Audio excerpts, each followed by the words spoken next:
ఏండో ఏంటిది అని చూస్తున్నారా? ఏం లేదండి. అరటిపండ్లు ముగ్గిపోయిన అరటిపళ్ళు ఉంటే దాంతోటి టేస్టీ స్వీట్ ఎలా చేయాలి, ఏంటి అనేది ఈరోజైతే చెప్పేస్తానండి. ముగ్గిపోయిన అరటిపళ్ళు ఉన్నాయనుకోండి పడేస్తాం కదా! మనం అలా కాకుండా చక్కగా ఇలా హల్వా అయితే తయారు చేసేసుకోండి. పిల్లలకు కూడా మంచిది. 2 అరటిపళ్ళయితే తీసుకొని స్మాష్ చేసుకోవాలండి. నాకు ఒక విషయం అయితే అర్థం అవ్వట్లేదండి. ఏంటంటే మనిషి ఉన్నప్పుడు అందరూ నా వాళ్ళు అని వస్తారు. అదే మనిషి లేనప్పుడు ఆ మనిషితో ఉన్న కుటుంబాన్ని ఎవరు పట్టించుకోరండి. అంటే ఇంకా మనిషి ఉన్నప్పుడు ఒకలాగా, లేనప్పుడు ఒకలాగా ఉండే బంధాలు అవసరమంటారా మనకి చెప్పండి? లేదు కదా! అవసరం లేదు కదా!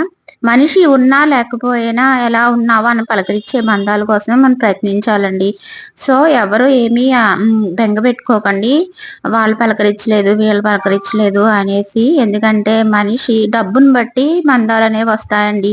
ఆ డబ్బు లేనప్పుడు బంధాలనేవి దూరం అయిపోతాయండి. కానీ డబ్బు ఉన్నా లేకపోయినా, మనిషి ఉన్నా లేకపోయినా మన దగ్గర ఉండే బంధం అయితే అదేనండి అసలైన బంధం అంటేని. సో, ఒకళ్ళు 100 మంది కన్నింగ్ ఫెలోస్ ఉన్నా మనకు అనవసరం అండి. ఒక్క మనిషి ప్రేమ ఉంటే చాలు కదండీ మనకి. అంతే అంటారు కదా! సరే అండి. స్మాష్ చేసుకున్న తర్వాత ఇలాగా కొంచెం నెయ్యయితే వేసుకొని దాంట్లో ఒక 2 అరటిపళ్ళయితే తీసుకున్నాం కదండీ! 4 చెంచాల గోధుమ రవ్వ అయితే వేశానండి. గోధుమ రవ్వ ఎర్రగా వేయించుకోండి మన నెయ్యిలో. వేయించుకున్న తర్వాత ఈ స్మాష్ చేసి పెట్టుకున్నాం చూసారా? అది అరటిపండు గుజ్జు కూడా కొంచెం నెయ్యి వేసుకొని అరటిపండు గుజ్జు అనేది యాడ్ చేసుకోవాలండి దాంట్లోనే. అది కూడా కొంచెం వేగనివ్వాలి.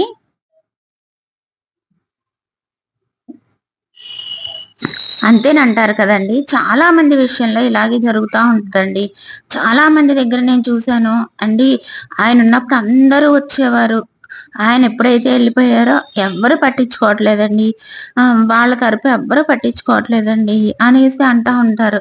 అది నిజమేనండి. ఆడదాని బతుకు ఎప్పుడూ భర్తతోనే ఉంటుంది. ఆ భర్త లేనప్పుడు ఏంటంటే తన కాళ్ళ మీద తను నిలబడగలిగే సామర్థ్యం అయితే ఉండాలండి. కొంచెం అయితే పసుపేసానండి.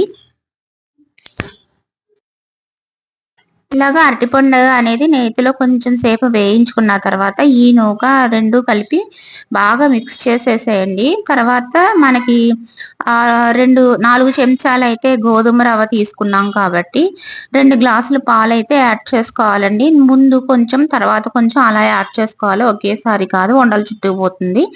కాబట్టి నేను ముందు ఒక గ్లాస్ అయితే యాడ్ చేశానండి. ఇప్పుడు మళ్ళీ మిక్స్ చేసుకోండి బాగానే. ఇదే టైంలో బెల్లం అనేది కూడా యాడ్ చేయాలండి. పిల్లలకి ఎంతో బలమండి. అరటిపండు బలమే, బెల్లం బలమే, పాలు బలమే కదండీ! ఇది హెల్తీ రెసిపీ అన్నమాట. పిల్లలు చాలా ఇష్టంగా తింటారండి ఈ రెసిపీ అయితేని.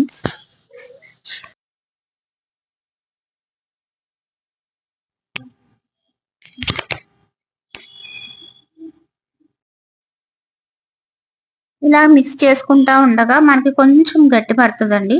అప్పుడు మన ఇలాచీ పౌడర్ అయితే వేయాలి. ఈ హల్వా చూడడానికి మామూలు హల్వా లాగే ఉంటుంది గానీ, ఫ్లేవర్ అనేది అరటిపండు ఫ్లేవర్ అనేది తెలుస్తుందండి. నెక్స్ట్ ఏంటంటే, మనం పంచదారకు బదులు బెల్లం అనేది యాడ్ చేసాము. కొంచెం డ్రై ఫ్రూట్స్ అయితే వేయించేసుకొని మిక్స్ చేసేయండి అది.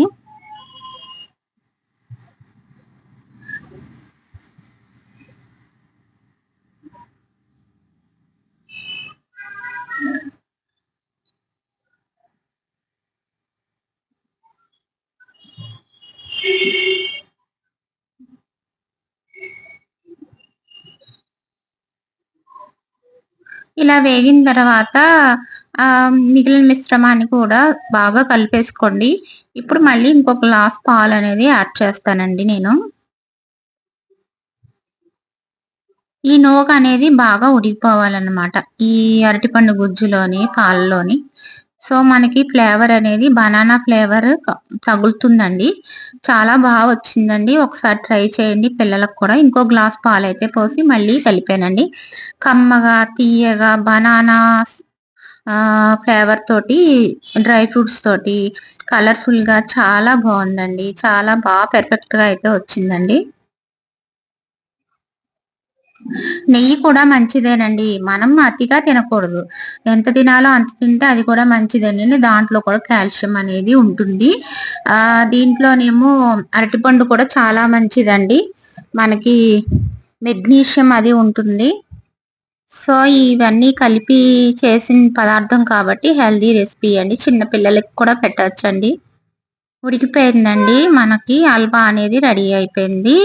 దించేసుకుందాం. ఓకేనా ఫ్రెండ్స్?